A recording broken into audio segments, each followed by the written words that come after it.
What will happen in Israel if the IDF strikes Iran? Home Front Command drilled a scenario in which about 100 civilians would be killed and about 1,000 would be wounded, by AMIR BOHBOT WALLA, published June 14, 2023 11:41 updated, June 14, 2023 19:20 last week. The Home Front Command, led by Rafi Milo, conducted the firm hand exercise, simulating a multi-front conflict, during which the Air Force drilled, among other things, strikes on targets in Iran. According to the scenario, in response to the attacks, missiles will be fired at Israel from Iran and by pro-Iranian Shiite militias from Iraq, Syria, Lebanon and the Gaza Strip, with most of the hits being in the northern areas and Haifa. All of this will likely be accompanied by violent disturbances within Israel. The Home Front Command drilled a scenario in which, as a result of the range of rocket, missile and heavy warhead fire,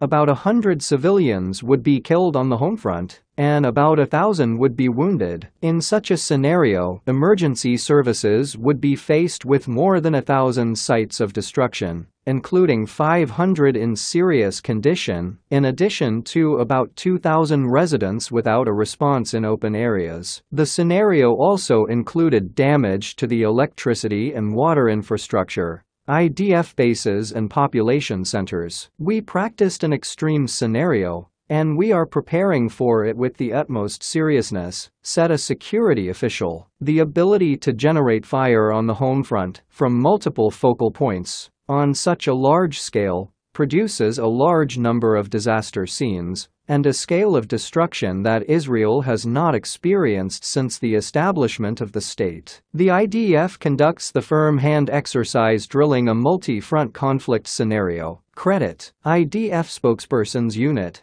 The source explained that such a scenario would harm the functional continuity of the country, partially due to power outages. We saw what happened a week and a half ago when there was no electricity in half the country. The source even said that such a scenario would result in a proliferation of sites of destruction and deaths on the home front, on a scale that Israel has never known.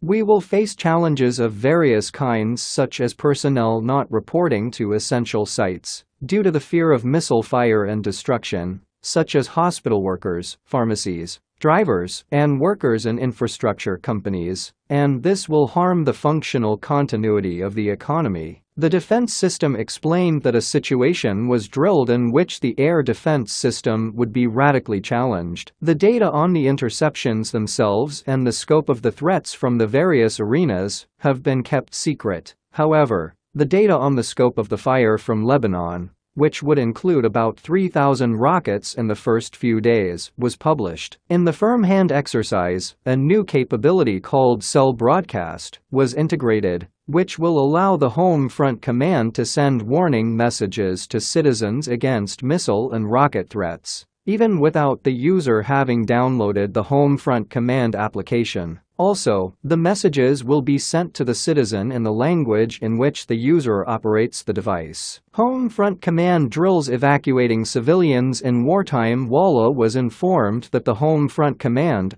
also practiced evacuating civilians from 50 settlements, within a range of up to 5 kilometers, to reception centers. In addition, a drill was carried out for those with special needs, in addition to ventilated patients and those with various disabilities, from the town of Shlomi to reception facilities belonging to the health ministry. In the debriefing after the exercise, the issue of a lack of shelters in the north was raised again. It was also decided to establish headquarters for the Home Front Command, under which soldiers who are not serving the war effort will work to assist in providing welfare, medical and food aid to the population in the major evacuee centers, including the Arava, the Jordan Valley, the Dead Sea and Eilat. As part of the debriefing, it also emerged that there is a scenario of a mass evacuation of citizens from the north to the south, and therefore, a proposal was submitted to Defense Minister Yoav Gallant for a program under which citizens who evacuate independently in their own vehicles would receive state aid to finance their stay in guest houses and hotels.